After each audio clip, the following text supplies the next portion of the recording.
গয়না নিয়েছিলাম দিতে, বলে দেখি যদি ইয়ে হয়তো হলমার্ক করাবো, না হলে পাল্টেই ফের চাফাত গোড়াবো।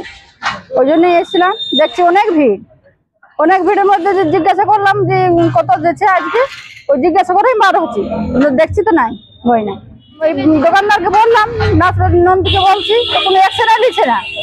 বলছি না আপনার তো দায়িত্ব তো, আপনি কি আপনার কাছে গেছি, আমরা কি করবো, আমরা কিছু করতে পারবো না। তখন যদি ইয়ে হতো ভিতরে পাওয়া যেত, গয়নাগুলোর ভিতরে সে মানে 5 মিনিট হয় নাই, একটি গেছে, তারপরে আরেকটি গেছে, কোনো অ্যাকশন নিচ্ছে না।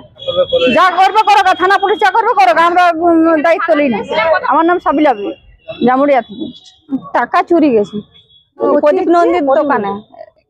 যখন আমি কিনতে ঢুকি তখন আমার কাছে টাকাটা ছিল, আমার চয়েস করা হয়ে গেছিল, আমি টাকাটা দিতে যাই, তখন টাকাটার বেলা দেখছি নাই, তার নতুন ব্লাউজ ফেরত দেওয়ার ছিল, ওইটাতে টাকাটা বাঁধা ছিল, আর তিনটে নাকের ছিল, 62,000 টাকা ছিল।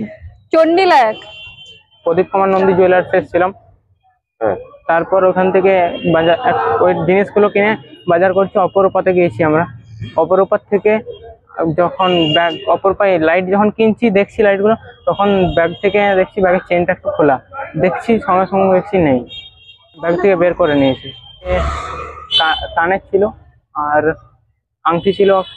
ওটা কি নতুন কিনেছিলেন? হ্যাঁ, পজিটর নন্দী।